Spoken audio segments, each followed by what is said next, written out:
Hello, welcome to IT Expert YouTube video series. Today we are going to talk about security as a service. Known security challenges?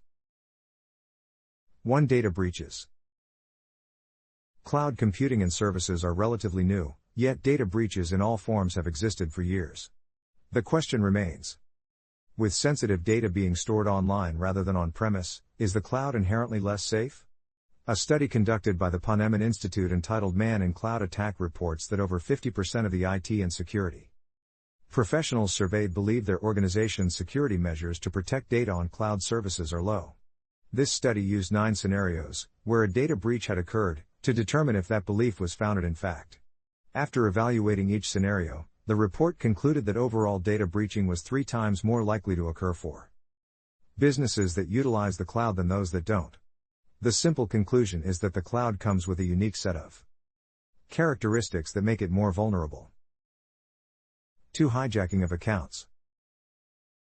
The growth and implementation of the cloud in many organizations has opened a whole new set of issues in account hijacking. Attackers now have the ability to use your or your employees' login information to remotely access sensitive data stored on the cloud. Additionally, attackers can falsify and manipulate information through hijacked credentials. Other methods of hijacking include scripting bugs and reused passwords, which allow attackers to easily and often without detection steal credentials. In April 2010, Amazon faced a cross-site scripting bug that targeted customer credentials as well. Phishing, keylogging, and buffer overflow all present similar threats. However, the most notable new threat, known as the Man in Cloud attack, involves the theft of user tokens which cloud platforms use to verify individual devices without requiring logins during each update and sync. 3. Insider threat. An attack from inside your organization may seem unlikely, but the insider threat does exist. Employees can use their authorized access to an organization's cloud-based services to misuse or access information such as customer accounts, financial forms, and other sensitive information. Additionally, these insiders don't even need to have malicious intentions.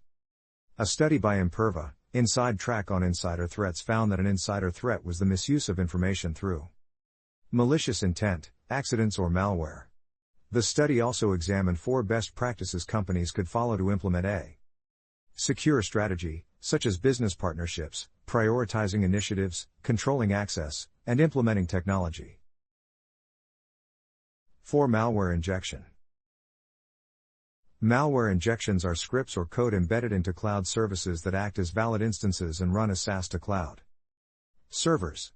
This means that malicious code can be injected into cloud services and viewed as part of the software or service that is running within the cloud servers themselves. Once an injection is executed and the cloud begins operating in tandem with it, attackers can eavesdrop, compromise the integrity of sensitive information, and steal data. Security threats on cloud computing vulnerabilities. A report by the East Carolina University reviews the threats of malware injections on cloud computing and states that malware injection attack has become a major security concern in cloud computing systems.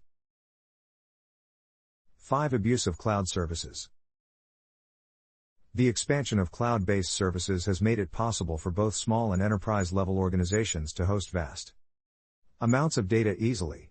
However, the cloud's unprecedented storage capacity has also allowed both hackers and authorized users to easily host and spread malware, illegal software, and other digital properties. In some cases, this practice affects both the cloud service provider and its client. For example, privileged users can directly or indirectly increase the security risks and as a result infringe upon the terms of use provided by the service provider. 6. Insecure APIs. Application Programming Interfaces (API) give users the opportunity to customize their cloud experience. However, APIs can be a threat to cloud security because of their very nature. Not only do they give companies the ability to customize features of their cloud services to fit business needs, but they also authenticate, provide access, and effect encryption. As the infrastructure of APIs grows to provide better service, so do its security risks. APIs give programmers the tools to build their programs to integrate their applications with other job-critical software. A popular and simple example of an API is YouTube, where developers have the ability to integrate YouTube videos into their sites or applications. The vulnerability of an API lies in the communication that takes place between applications. While this can help programmers and businesses, they also leave exploitable security risks. 7. Denial of service attacks. Unlike other kind of cyber attacks, which are typically launched to establish a long-term foothold and hijack sensitive information, denial of service assaults do not attempt to breach your security perimeter. Rather, they attempt to make your website and servers unavailable to legitimate users. In some cases, however, DOS is also used as a smokescreen for other malicious activities, and to take down security appliances such as web application firewalls. 8. Insufficient due diligence. Most of the issues we've looked at here are technical in nature, however this particular security gap occurs when an organization does not have a clear plan for its goals, resources, and policies for the cloud.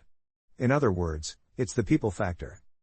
Additionally, insufficient due diligence can pose a security risk when an organization migrates to the cloud quickly without properly anticipating that the services will not match customers' expectation. This is especially important to companies whose data falls under regulatory laws like PII, PCI, PHI, and FERPA, or those that handle financial data for customers. 9. Shared vulnerabilities. Cloud security is a shared responsibility between the provider and the client. This partnership between client and provider requires the client to take preventative actions to protect their data. While major providers like Box, Dropbox, Microsoft, and Google do have standardized procedures to secure their side, fine-grained control is up to you, the client. As Skyfence points out in its article Office 365 Security and Share Responsibility, this leaves key security protocols such as the protection of user passwords, access restrictions to both files and devices, and multi-factor authentication firmly in your hands. 10. Data loss. Data on cloud services can be lost through a malicious attack, natural disaster, or a data wipe by the service provider. Losing vital information can be devastating to businesses that don't have a recovery plan. Amazon is an example of an organization that suffered data loss by permanently destroying many of its own customers' data in 2011. Google was another organization that lost data when its power grid was struck by lightning 4 times. Securing your data means carefully reviewing your provider's backup procedures as they relate to physical storage locations, physical access, and physical disasters. Who should be a security champion? A security champion should be someone who's familiar with the product being developed and is aware of potential security concerns. The champion is typically a developer, but could also be an employee, architect, designer, DevOps pro, operations employee, or even a product manager. The security champion does not have to be the Scrum Master or the lead. Those people likely have enough on their plates and may not give security enough attention. However, it's necessary for team leaders to understand and value the role of security so they can support the security champion and prioritize security as a project goal. The impact of security breach. 1. Revenue loss. Significant revenue loss as a result of a security breach is common. Studies show that 29% of businesses that face a data breach end up losing revenue. Of those that lost revenue, 38% experienced a loss of 20% or more. A non-functional website, for example, may cause potential customers to explore other options. But any IT system downtime can lead to work disruptions. 2. Damage to brand reputation. A security breach can impact much more than just your short-term revenue. The long-term reputation of your brand is at stake as well. For one, you don't necessarily want your emails leaked. In most cases, you need these emails to remain private.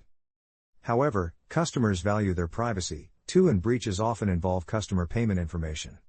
Potential leads will be hesitant to trust a business with a history of shoddy data security. 3.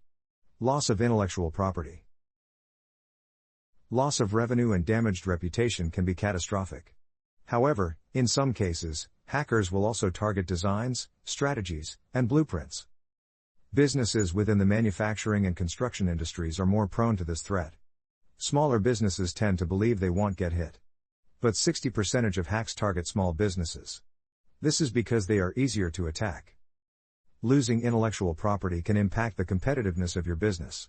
Some rivals would not hesitate to take advantage of stolen information.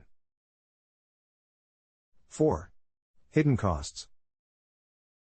Surface-level costs are just the beginning. There are many hidden costs related to breaches as well. For instance, legal fees may come into play.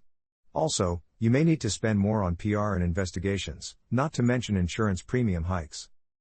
Regulatory fines are another reality that many businesses overlook. In 2015, for example, the FCC slammed AT&T with a $25 million fine.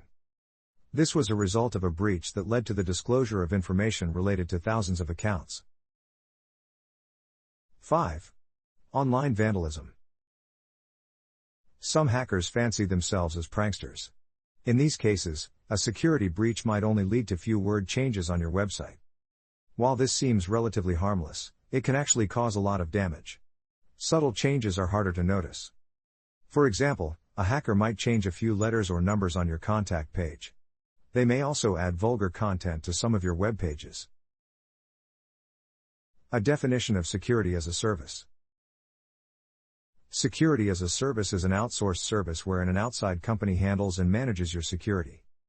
At its most basic, the simplest example of security as a service is using an antivirus software over the internet. With security as a service, security solutions are no longer delivered locally, where your IT department installs virus protection software, spam filtering software, and other security tools on each machine or on the network or server in your workplace, keeping the software up to date or telling them to use it. The old way of doing things is also expensive. You have upfront costs for hardware as well as continuing costs for licenses to allow you to use the software. Instead, security as a service allows you to use the same tools using only a web browser, making it direct and affordable. Benefits of security as a service. 1. Increased security. Your CCAS provider will utilize the latest security equipment and respond to security threats. 2. Cost reduction. CCAS avoids capital outlay and instead uses either a subscription or pay-as-you-go model to reduce the total cost of ownership for your security platform. 3. Save time. CCAS greatly reduces the amount of time your staff are required to spend securing your network and providing ongoing security updates and constant monitoring. 4. Simplification. Network security and security management simply becomes another service you pay a provider for, such as electric or gas. 5. Faster threat response. It's 4 a.m. and your network is under attack. With your current security solution, would you be made aware straight away, and would you be able to stop that attack? CCAS providers are monitoring and alerting. 6. Latest technology. Your CCAS provider will be using the latest large-scale security technology available that you may not have the budget to procure. 7. Latest updates. CCAS ensures the latest security patches are applied to all protected devices as they become available. 8. Outsource costly skills. Highly skilled network security experts are costly. CCAS grants you access to these experts without having them on your payroll. Security service pros and cons. It is important to understand how CCAS is different from both on-premises and self-managed security. To do so, consider the potential benefits and consequences. Benefits. Cloud computing benefits. The normal potential benefits of cloud computing, such as reduced capital expenses, agility, redundancy, high availability, and resiliency, all apply to CCAS. As with any other cloud provider, the magnitude of these benefits depends on the pricing, execution, and capabilities of the security provider. Staffing and expertise. Many organizations struggle to employ, train, and retain security professionals across relevant domains of expertise. This can be exacerbated due to limitations of local markets, high costs for specialists, and balancing day-to-day needs with the high rate of attacker innovation. As such, CCAS providers bring the benefit of extensive domain knowledge and research that may be unattainable for many organizations that are not solely focused on security or the specific security domain. Intelligence sharing. CCAS providers protect multiple clients simultaneously and have the opportunity to share data. Intelligence and data across them. For example, finding a malware sample in one client allows the provider to immediately add it to their defensive platform, thus protecting all other customers. Practically speaking, this is not a magic wand, as the effectiveness will vary across categories, but since intelligence sharing is built into the service, the potential upside is there. Deployment flexibility.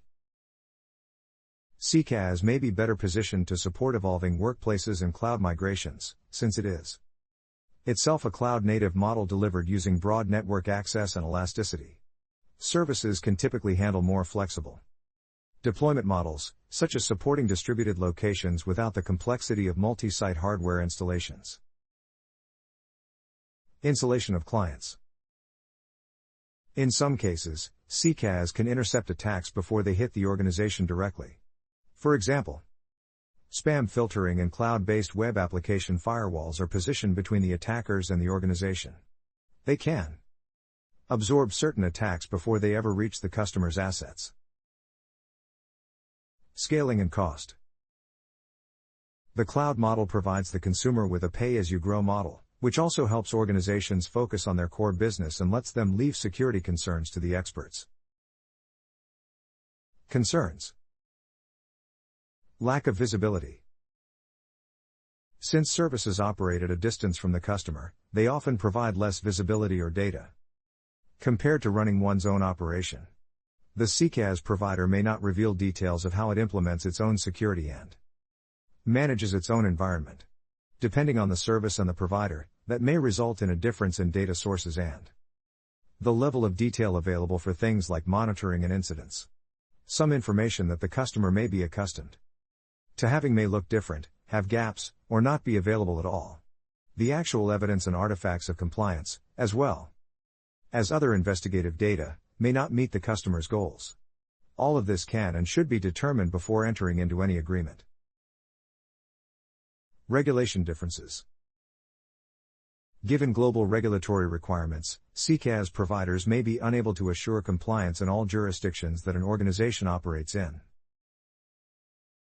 Handling of regulated data. Customers will also need assurance that any regulated data potentially vacuumed up as part of routine security scanning or a security incident is handled in accordance with any compliance requirements. This also needs to comply with aforementioned international jurisdictional differences. For example, employee monitoring in Europe is more restrictive than it is in the United States, and even basic security monitoring practices could violate workers' rights in that region. Likewise, if a CCAS provider relocates its operations, due to data center migration or load balancing, it may violate regulations that have geographical restrictions in data residence. Data leakage. As with any cloud computing service or product, there is always the concern of data from one cloud user leaking to another. This risk is not unique to CCAS, but the highly sensitive nature of security data and other regulated data potentially exposed in security scanning or incidents does mean that CCAS providers should be held to the highest standards of multi-tenant isolation and segregation. Security-related data is also likely to be involved in litigation, law enforcement investigations, and other discovery situations. Customers want to ensure their data will not be exposed when these situations involve another client on the service. Changing providers. Although simply switching CCAS providers may on the surface seem easier than swapping out on-premises hardware and software, organizations may be concerned about lock-in due to potentially losing access to data, including historical data needed for compliance or investigative support. Migration to CCAS. For organizations that have existing security operations and on-premises legacy security control solutions, the migration to CCAS and the boundary and interface between any in-house IT department and CCAS providers must be well planned, exercised, and maintained. What is email security? Email security includes the techniques and technologies used to protect email accounts and communications. Email, which is an organization's largest attack surface, is the primary target of phishing attacks and can be used to spread malware. Email is a critical component of organizational communication because it enables users to communicate quickly, easily, and with a variety of devices. Further, email can be used to send a number of different types of media, and communications can be tracked, stored, and organized according to attributes such as time and date stamps and size. Email security is important because email contains sensitive information, is used by everyone in the organization, and is therefore one of a company's largest targets for attacks. The shift to cloud-based email like Gmail and others comes with several benefits, but cloud-based email has become a tempting attack surface for cybercriminals. How secure is email? Email is a top threat vector because it is a ubiquitous tool that everyone in an organization uses. It is in an open format that can be read on any device without decryption once it is intercepted. An email does not go straight to the recipient. Rather, it travels between networks and servers, some vulnerable and unsecured, before landing in an inbox. Even though an individual's computer may be secure from an attacker, the network or server the email has to travel through may have been compromised.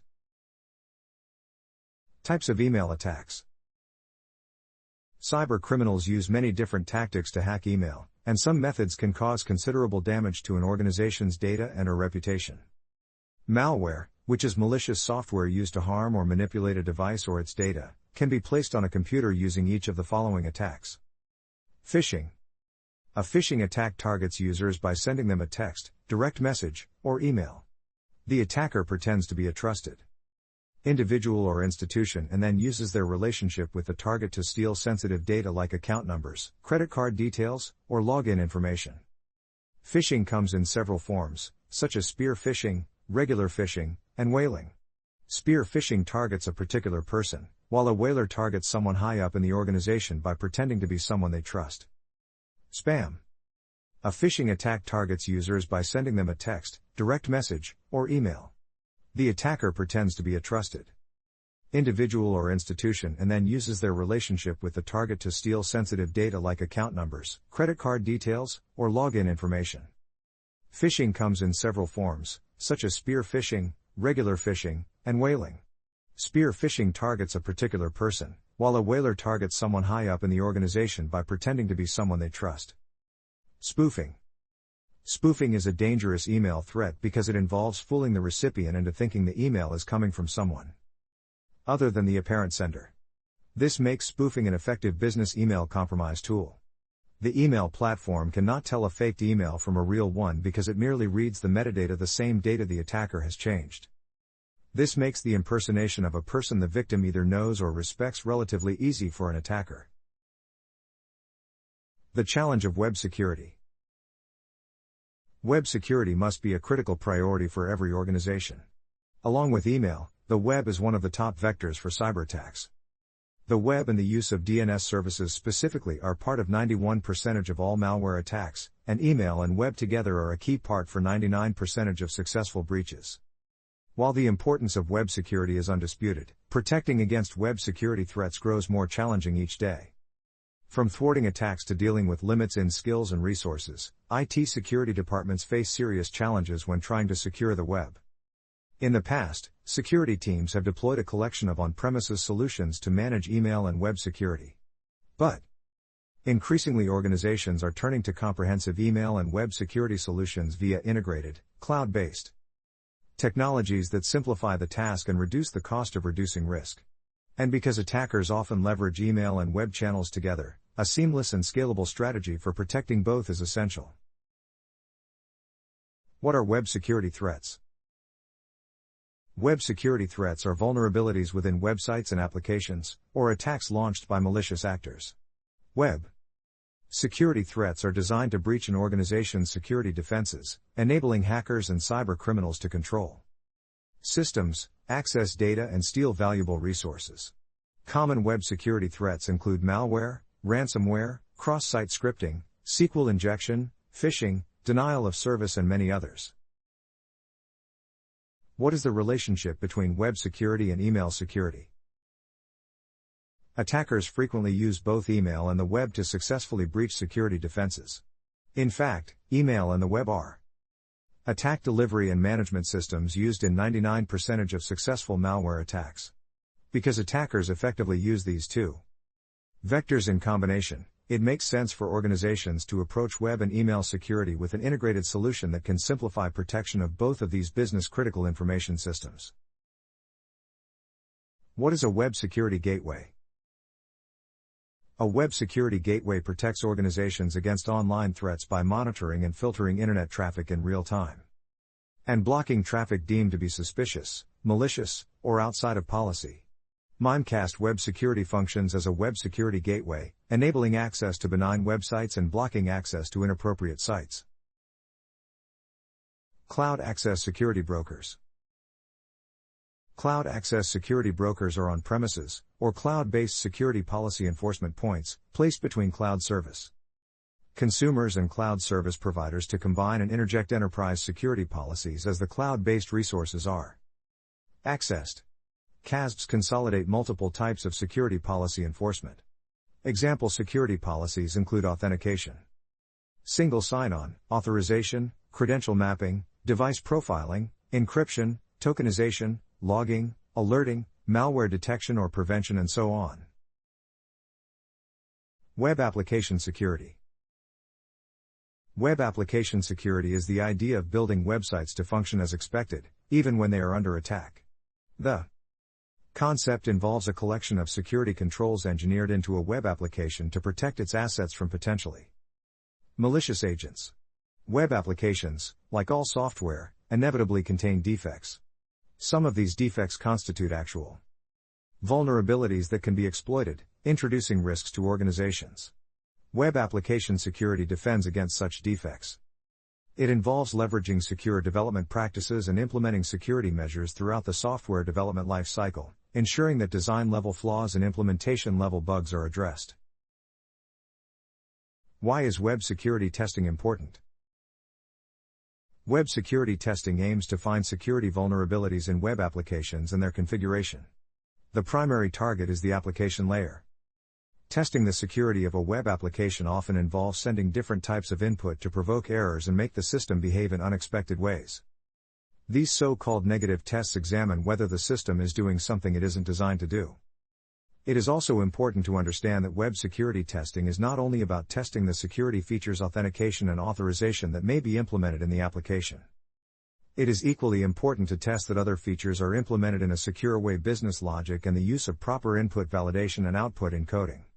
The goal is to ensure that the functions exposed in the web application are secure. Encryption and Key Management. Encryption and key management is the administration of tasks involved with protecting, storing, backing up and organizing encryption keys.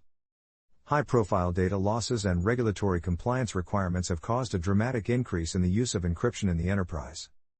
A single enterprise might use several dozen different and possibly incompatible encryption tools, resulting in thousands of encryption keys. Each key must be securely stored, protected and retrievable. There are several encryption key management standards efforts underway. The best known is the Key Management Interoperability Protocol, developed by vendors and submitted to the Organization for the Advancement of Structured Information Standards. The goal of KMIP is to allow users to attach any encryption device to a key management system. Cryptographic key management types. Encryption keys apply complicated algorithms to data and then convert that data into streams of apparently random alphanumeric characters. There are two basic types of cryptographic algorithms: symmetric private key and asymmetric public key. Symmetric key algorithms use a single key to secure communications and achieve confidentiality, integrity and authentication. A private key is a variable that is used with an algorithm to encrypt and decrypt code. While the algorithm does not need to be kept secret, the key does. Asymmetric algorithms provide each user with a public key and a private key. Users can freely distribute the public key, while keeping the private key secret. These key pairs achieve all four goals of cryptography: confidentiality, integrity, authentication and non-repudiation.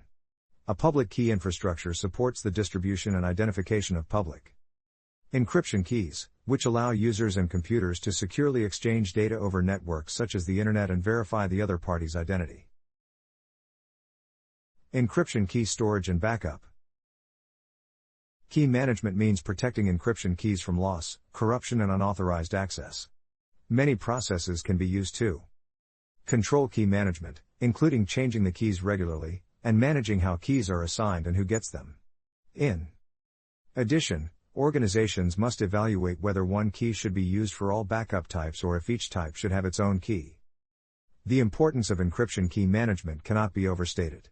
Unless the creation, secure storage, handling and deletion of encryption keys are carefully monitored, unauthorized parties can gain access to them. When keys are lost or corrupted, it can lead to loss of access to systems and data, as well as make a system completely useless unless it is reformatted and reinstalled. What does business continuity and disaster recovery (BCDR) mean? Business continuity and disaster recovery is a set of processes and techniques used to help an organization recover from a disaster and continue or resume routine business operations. It is a broad term that combines the roles and functions of IT and business in the aftermath of a disaster. BCDR is divided into two different phases or components. Business continuity (BC) deals with the business operations side of BCDR.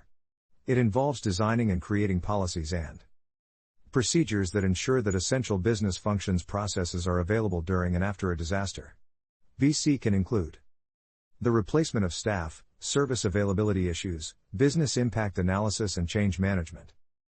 Disaster recovery (DR) is primarily focused on the IT side of BCDR. It defines how an organization's IT department will recover from a natural or artificial disaster.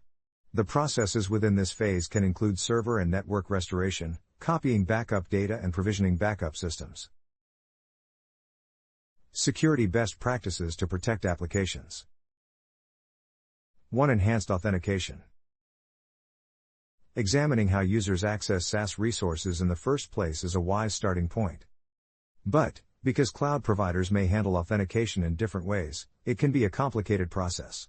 Some providers offer the option of integrating with identity providers the customers manage, for example, with Active Directory via Security Assertion Markup Language, Open Authorization or OpenID Connect, while others do not. Some providers might give customers the option to enable multi-factor authentication, while still others do not offer this capability.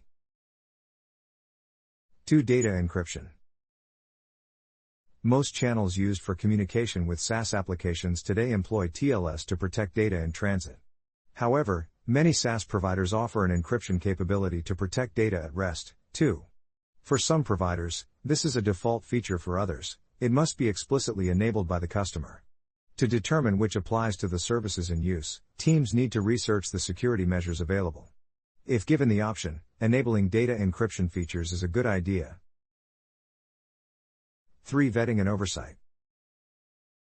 Just as organizations review and validate potential vendors, ensure this is done with SaaS providers as well. Understand the usage, the security model they employ to deliver their service and the optional security features available. 4. Discovery and inventory. Looking for new SaaS usage that may not currently be tracked should be on every SaaS security checklist. One of the most compelling aspects of the SaaS model is the ability to rapidly deploy applications.